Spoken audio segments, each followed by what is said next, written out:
اعوذ باللہ من الشیطان الرجیم بسم اللہ الرحمن الرحیم رب اشرح لی صدری ویسر لی امری واحلل عقدۃ من لسانی یفقہوا قولی۔ کئی دنوں بعد ہم لوگ آج قرآن کا تلاوت اور اس کا بیان سنیں گے۔ سورہ اعراف میں اللہ تعالیٰ نے فرمایا ہے کہ جب قرآن سنایا جائے تو غور سے سنیں، یعنی دل دماغ لگا کے اللہ کی آیت کو سنیں۔ اس سے بڑا کوئی علم دنیا کا نہیں ہے۔ اور آج جو ٹاپک ہے اس میں سماجی زندگی کے بارے میں بتایا گیا ہے، مرد اور بیوی کے تعلقات کے بارے میں اللہ تعالیٰ نے جو قانون سورہ نساء میں بیان کیا ہے اسی کا آیت نمبر 129۔ وَلَن تَسْتَطِيعُوا أَن تَعْدِلُوا بَيْنَ النِّسَاءِ وَلَوْ حَرَصْتُمْ، اور تمہارے لیے ممکن ہی نہیں کہ تم عورتوں کے درمیان پورا انصاف کر سکو، چاہے تم اس کے لیے کتنے ہی حریص ہو۔ یعنی یہ انسان کی فطرت ہے، وہ پورا عدل نہیں کر سکتا مگر زیادہ کر سکتا ہے، اور یہ صفت صرف اللہ کے ہے کہ اللہ تعالیٰ جب ذرہ کا حساب لوگوں کا کر دے گا۔ اسی کے بارے میں سورت کے آغاز میں آیت نمبر 3 میں فرمایا گیا تھا وَإِنْ خِفْتُمْ أَلَّا تَعْدِلُوا فَوَاحِدَةٌ، یعنی اگر تمہیں اندیشہ ہو کہ تم اپنی بیویوں میں سے اگر ایک سے زائد ہیں عدل نہ کر سکو گے تو پھر ایک ہی پر اکتفا کرو اور دوسری شادی مت کرو۔ اگر تمہیں کلی طور پر اطمینان ہے کہ اپنے اوپر اعتماد ہے کہ تم عدل کر سکتے ہو تب دوسری شادی کرو، ورنہ نہیں۔ لیکن حقیقت یہ ہے کہ کچھ چیزیں تو گنتی اور ناپ تول کی ہوتی ہیں، ان میں تو عدل کرنا ممکن ہے۔ بھائی جیسے عدل کر سکتے ہیں کہ کوئی سامان لائیں گے تو 2 لائیں گے، پیسہ دونوں برابر خرچ کریں گے، مگر جو دل کا جھکاؤ ہوتا ہے اس کا کوئی ناپ تول نہیں ہے۔ تو وہیں پہ یہ ذکر ہے کہ تو کچھ چیزیں تو ایسی ہوتی ہیں کہ گنتی اور ناپ تول کی ہوتی ہیں، ان میں عدل کرنا ممکن ہے، لیکن جو قلبی یعنی دلی ملان ہے یہ تو انسان کے اختیار میں نہیں ہے۔ حضور صلی اللہ علیہ وسلم نے اپنی تمام ازواج کے لیے ہر چیز گن کر طے کی ہوئی تھی۔ سب بصری کے لیے سب کی باریاں مقرر تھیں، یعنی جتنی بھی بیویاں تھیں سب کو برابر رات گزارتے تھے آپ صلی اللہ علیہ وسلم۔ دن میں بھی آپ صلی اللہ علیہ وسلم ہر گھر کا چکر لگاتے تھے۔ عصر اور مغرب کے درمیان تھوڑی دیر ہر روز ہر زوج محترمہ کے پاس ٹھہرتے تھے۔ اگر کہیں زیادہ دیر ہو جاتی تو گویا خلیلی مچ جاتی تھی کہ آج وہاں زیادہ دیر کیوں ٹھہر گئے۔ یہ چیزیں انسانی معاشرے میں ساتھ چلتی ہیں۔ حضور صلی اللہ علیہ وسلم کی ازواج مطہرات صلی اللہ علیہ وسلم کا آپس میں رضی اللہ عنہ کا آپس کا معاملہ بہت اچھا تھا، لیکن سوکنا پہ اثرات کچھ نہ کچھ ہوتے ہیں، یعنی سوکن کا اثرات میں کچھ عورتوں کے اندر ہوتا ہی ہے۔ یہ عورت کی فطرت ہے جو اس کے اختیار میں نہیں ہے، تو اس لیے فرمایا کہ مکمل انصاف کرنا تمہارے بس میں نہیں ہے۔ اس سے مراد اصل قلبی میلان ہے۔ ایک حدیث میں ہے بھی وضاحت ملتی ہے کہ نبی کریم صلی اللہ علیہ وسلم فرمایا کرتے تھے کہ اے اللہ، میں نے ظاہری چیزوں میں پورا عدل کیا ہے، باقی جہاں تک میرے دل کا میلان کا تعلق ہے تو مجھے امید ہے کہ اس بارے میں تو مجھ سے مواخذہ نہ کرے گا۔ اس لیے یہاں فرمایا اگر تم چاہو بھی تو عدل نہیں کر سکتے۔ عدل کر سکتے مگر یہاں پہ جو بات کہی گئی وہ دل کا جھکاؤ ہے، مگر ظاہری طور پر آپ کو عدل کرنا پڑے گا، نہیں تو آپ ایک ہی بیوی رکھیے، یہ تو صاف بات ہے۔ فلا تمیلوا کل المیل فتذروها کالمعلقۃ، تو ایسا نہ ہو کہ تم ایک ہی کی طرف پورے جھک جاؤ اور دوسری بیوی کو معلق کر کے چھوڑ دو۔ دوسری بیوی اس طرح معلق ہو کر نہ رہ جائے کہ اب وہ نہ شوہر والی ہے اور نہ آزاد ہے، اس کا خاوند کا گویا کوئی تعلق نہیں رہا۔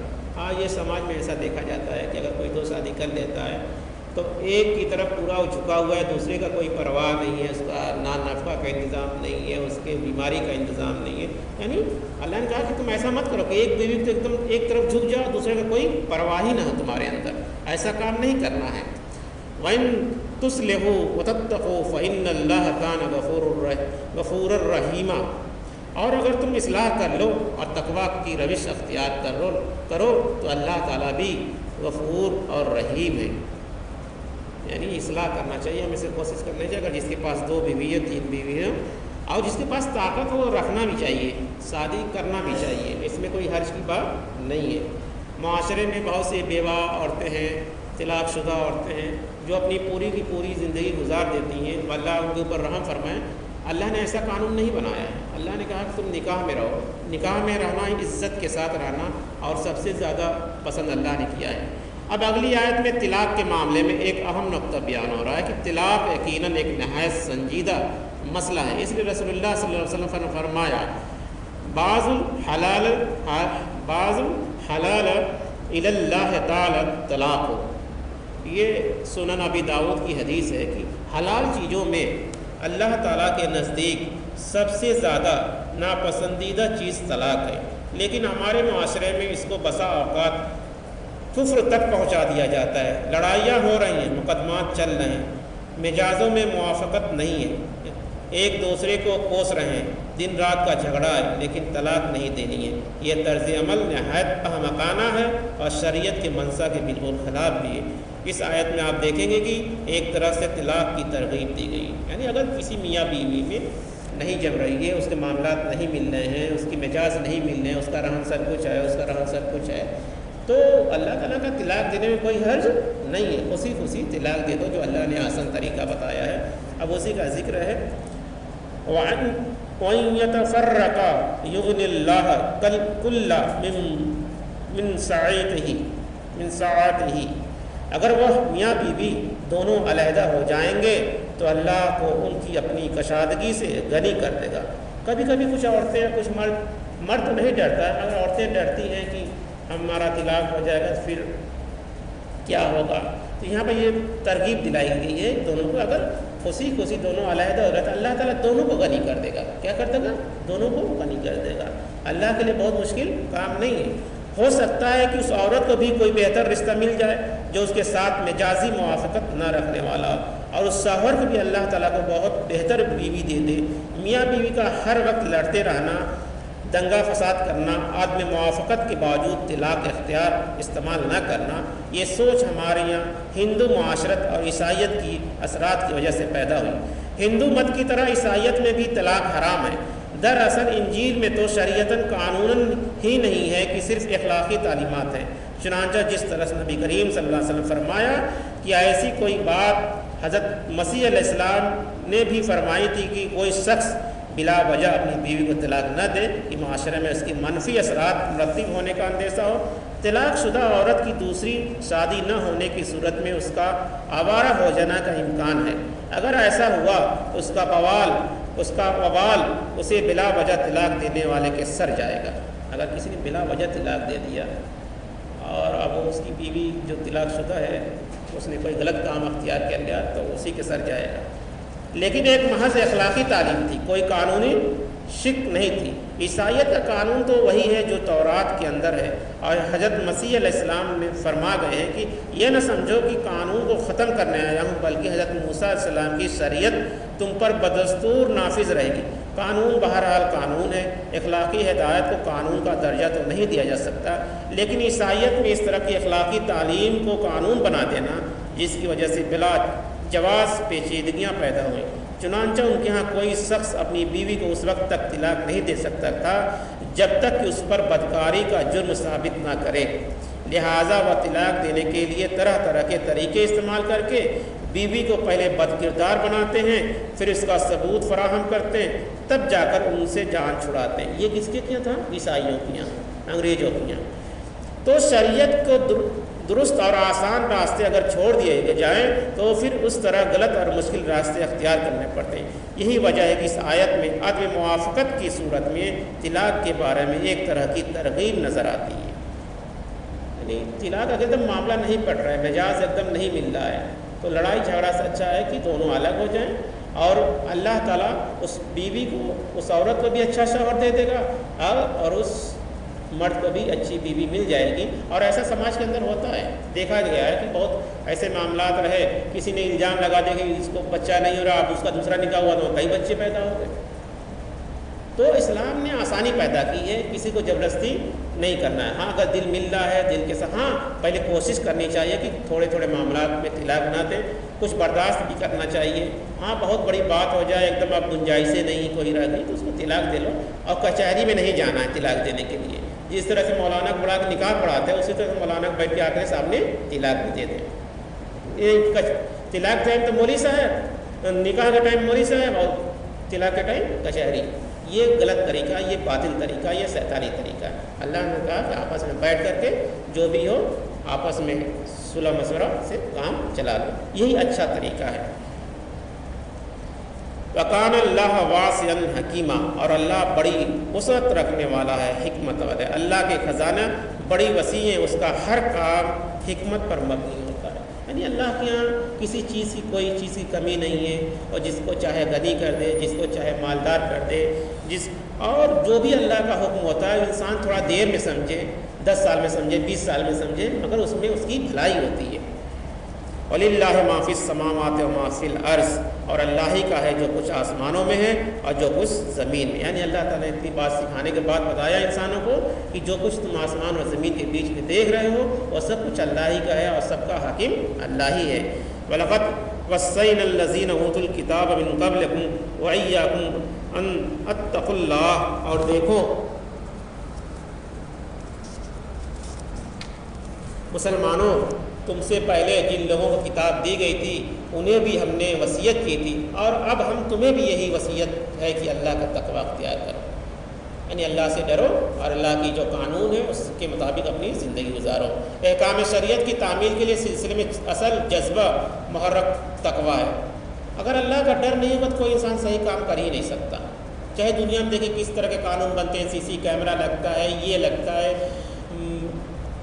بلاತ್ಕಾರ کے بعد پھانسی کی سزا کا قانون بنتا ہے, پھر بھی کوئی کام رک نہیں رہا, کیونکہ کسی کے اندر اللہ کا ڈر نہیں ہے, مرنے کے بعد جواب دہی نہیں ہے.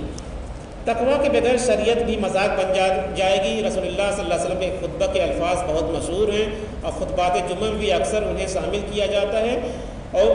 اوصیکم ونفسی بتقوی اللہ, مسلمانوں میں تمہیں بھی اور اپنے نفس کو بھی اللہ کا تقوی اختیار کرنے کی وصیت کرتا ہوں. یہ قرآن حکیم میں جا بجا اللہ کا تقوی اختیار کرنے کی ہدایت دی گئی ہے. سورہ تحریم میں ارشاد ہے, یا ایھا الذین آمنوا قوا انفسکم واہلیکم نارا, آیت نمبر 6 ہے. یا ایمان والو بچاؤ اپنے آپ کو اور اپنے اہل عیال کو آگ سے. یہاں بھی تقوی کا حکم انتہائی تاکید کے ساتھ ہے, یعنی اپنے آپ کو بھی بچاؤ, اپنے بال بچوں کو بھی بچاؤ, اپنی بیوی کو بچاؤ, اپنے پورے خاندان کو جہنم کی آگ سے بچاؤ. وَإِن تَكْفُرُوا فَإِنَّ اللَّهَ مَا فِي السَّمَاوَاتِ وَمَا فِي الْأَرْضِ وَكَانَ اللَّهَ غَنِيًّا حَمِيدًا, اور اگر تم نہ مانو گے تو یاد رکھو جو کچھ آسمانوں اور زمین میں ہے وہی اللہ کا ہے, اور اللہ تعالیٰ تو خود غنی ہے, اپنی ذات میں خود دستودہ صفات ہے. یعنی اللہ تعالیٰ غنی ہے, اللہ تعالیٰ کسی چیز کی حاجت نہیں ہے.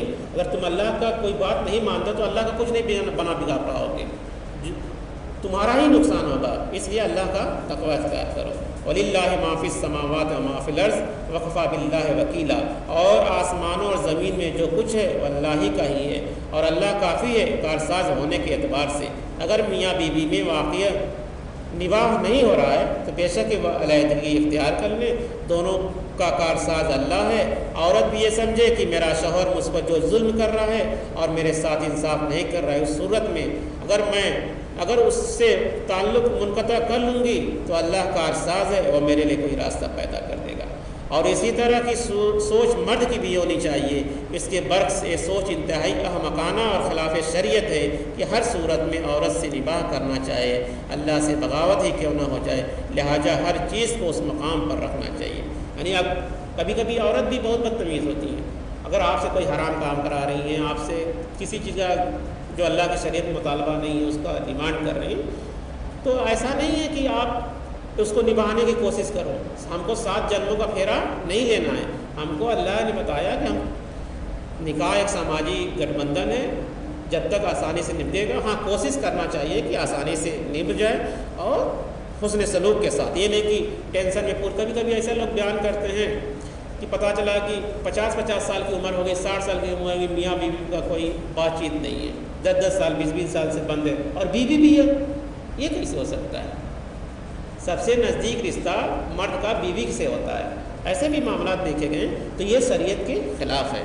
اللہ کے مقابلے میں تمہاری کوئی حیثیت نہیں، اس کے سامنے تم سب نفس واحد کی طرح ہو۔ جب چاہے اللہ تعالیٰ کی کو نسین مسین کر دے اور نئے لوگوں کو پیدا کر دے۔ وَقَانَ اللَّهَ عَلَىٰ ذَلِكَ قَدِيرٌ، اور یقیناً اللہ تعالیٰ اس پر قادر ہے، یعنی اللہ تعالیٰ۔ ایک آیت چھوٹی، اَن يَشَاءَ يُذْهِبْكُمْ أَيُّ النَّاسِ وَيَأْتِ بِآخَرِينَ۔ اے لوگوں، وہ چاہے تو سب کو لے جائے اور دوسرے لوگوں کو لے آئے، یعنی اللہ تعالیٰ کی یہ قدرت ہے، یہ طاقت ہے، اس کی صفت ہے، اس کے پاس اتنی طاقت ہے کہ تم کو مٹا دے اور تمہاری جگہ پر دوسری قوم کو لے آئے گا اگر تم اللہ کی نافرمانی کرو گے تو۔ اور ہم کو اس پہ غور کرنا چاہیے، یہ آیت بہت اہم ہے اس وقت کے لیے کہ ہمارے اوپر جو مصیبت پریشانی آ رہی ہے، ہم اللہ اس کے رسول کے مطابق زندگی گزار رہے ہیں کہ نہیں، پہلے اپنے آپ کو درست کرنے کی کوشش کرنا چاہیے۔ وَقَانَ اللَّهَ عَلَىٰ ذَلِكَ قَدِيرٌ، اور یقیناً اللہ تعالیٰ اس پر قادر ہے، یعنی اللہ تعالیٰ کی کوئی محتاجی نہیں ہے، اس پہ قادر ہے۔ وَمَنْ كَانَ يُرِيدُ ثَوَابَ الدُّنْيَا فَعِندَ اللَّهِ ثَوَابُ الدُّنْيَا وَالْآخِرَةِ، اور جو کوئی بھی دنیا کا ثواب چاہتا ہے تو اللہ کے پاس ہے، ثواب دنیا کا بھی اور آخرت کا بھی۔ کہ جو شخص اپنی ساری بھاگ دوڑ اور دن رات کی محنت دنیا کمانے اور دولت جائیداد بڑھانے، عہدوں میں ترقی پانے اور مادی طور پر پھلنے پھولنے میں لگا ہے، دوسری طرف اللہ کا احکام ہے اور حقوق کو نظر انداز کر رہا ہے، اسے معلوم ہونا چاہیے کہ اللہ تعالیٰ کے پاس تو دنیا کے خزانے بھی ہیں اور آخرت کے بھی، اور یہ کہ صرف دنیاوی چیزوں کی خواہش کر کے گویا سمندر سے قطرے کو حاصل کرنے پر اکتفا کر رہا ہے، یعنی دنیا کو حاصل کرنے کی مراد ایسی مثال دی گئی کہ جیسے سمندر میں سوئی بھگو دی جائے، ڈال دی جائے اور اس پہ کتنا پانی رکے گا، اتنی ہی دنیا کی حقیقت ہے اللہ کے خزانے میں۔ تو اللہ تعالیٰ منع نہیں کرتا ہے کہ دنیا مت کماؤ، دنیا کماؤ مگر اللہ کو بھی ساتھ لیے رہو، ساتھ چھوڑ کر نہیں کہ مسجد سے نکل گئے تو سب قانون ختم ہو گیا مسلمان کا۔ مسلمان کا مطلب یہی ہے کہ لا الہ الا اللہ محمد رسول اللہ، اللہ کے سوا کوئی معبود نہیں، یعنی جو شریعت محمدی ہے، جو آپ صلی اللہ علیہ وسلم نے 63 سال کی زندگی میں دنیا کو سکھایا ہے، اس کے مطابق زندگی گزارنا ہے۔ تو ہی ناداں چند کلیوں پر عنایت کر گیا، ورنہ گلشن میں علاج تنگی دامہ بھی ہے۔ علامہ اقبال کا یہ شعر ہے، لہٰذا اللہ سے دنیا بھی مانگو اور آخرت بھی، اور اس طرح مانگو جس طرح سے مانگنے کا طریقہ بتایا گیا ہے۔ قرآن میں ہے، سورہ بقرہ میں اللہ تعالیٰ نے سکھایا ہے کیسے مانگا جائے۔ ربنا آتنا فی الدنیا حسنۃ وفی الآخرۃ حسنۃ وقنا عذاب النار، یہ سورہ بقرہ کی آیت نمبر 201 ہے۔ تم لوگ اللہ کے ساتھ اپنے معاملات کو درست کرو اور ان کے ساتھ اپنا تعلق خلوص اور اخلاص کی بنیادوں پر استوار کرو، اس کی طرف سے جو ذمہ داریاں ان کو ادا کرو، پھر اللہ تعالیٰ یقیناً دنیا بھی نوازے گا اور آخرت بھی۔ وَقَانَ اللَّهَ سَمِيعًا بَصِيرًا، اور اللہ تعالیٰ سب کچھ سننے والا اور دیکھنے والا ہے، یعنی جو تو کچھ کر رہا ہے اے انسان، سب اللہ سن بھی رہا ہے اور دیکھ بھی رہا ہے، اس لیے اللہ کا تقویٰ اختیار کرو، اللہ سے ڈرو۔ کل ہم لوگ رات میں حدیث پڑھ رہے تھے پچھلے دن کہ حضور صلی اللہ علیہ وسلم کے گھر کی یہ حالت تھی کہ آپ کو ایک دن جو کی روٹی ملتی تھی، دوسرے دن نہیں ملتی تھی، آپ کئی مطلب مسلسل پورا مہینہ کھانا آپ نہیں کھاتے۔ کیا مسلمانوں کی ایسی حالت ہے اس وقت؟ تو بھی وہ اللہ کو نہیں بھولتے تھے اس وقت، اور آپ کا بھی یہ حال تھا اور آپ کے صحابہ کا بھی یہی حال تھا۔ تو جب اللہ کے احکام کے شریعت کے مطابق زندگی گزارو گے، یعنی جو نمونہ ہمارے لیے اصل میں جو ہمارے لیے آئیڈیل ہے حضور صلی اللہ علیہ وسلم ہے، ان کے مطابق زندگی گزارنی ہے۔ اگر کوئی بیچ میں ادھر ادھر کی بات کرتا ہے تو اس کو ڈینائی کر دینا چاہیے کہ چلو ٹھیک ہے، ہمارے لیے اللہ کے رسول صلی اللہ علیہ وسلم بہت کافی ہے، اللہ کے رسول صلی اللہ علیہ وسلم جتنی بات دنیا میں بتا دی ہے ہمارے لیے کافی ہے، اتنے کرتے کرتے ہم مر جائیں گے بھی تو نہ کر پائیں گے۔ تو اس لیے ہمارے لیے آئیڈیل وہی ہے، اور ہم کو فکر نہیں کرنا چاہیے کہ ہم پتہ چلا کہ دنیا کے چکر میں آخرت کو بھول گئے، اللہ کو بھول گئے، اس کے رسول کو بھول گئے، اس کے صحابہ کو بھول گئے، ان کی ساری زندگی کو بھولنا چاہیں۔ اپنے گھروں میں بھی لوگوں کو نصیحت کرتے ہیں نا، اپنے لیے بھی دعا کرتے ہیں۔ اللہ تعالیٰ سے دعا ہے ہم لوگ کی آیت پر عمل کرنے کی توفیق عطا فرمائیں، آمین ثم آمین۔ سبحان اللہ وبحمدہ، سبحانک اللہم وبحمدک، ونشہد ان لا الہ الا اللہ ونستغفرک ونتوب الیک۔ سبحان ربک رب العزۃ عما یصفون وسلام علی المرسلین والحمد للہ رب العالمین۔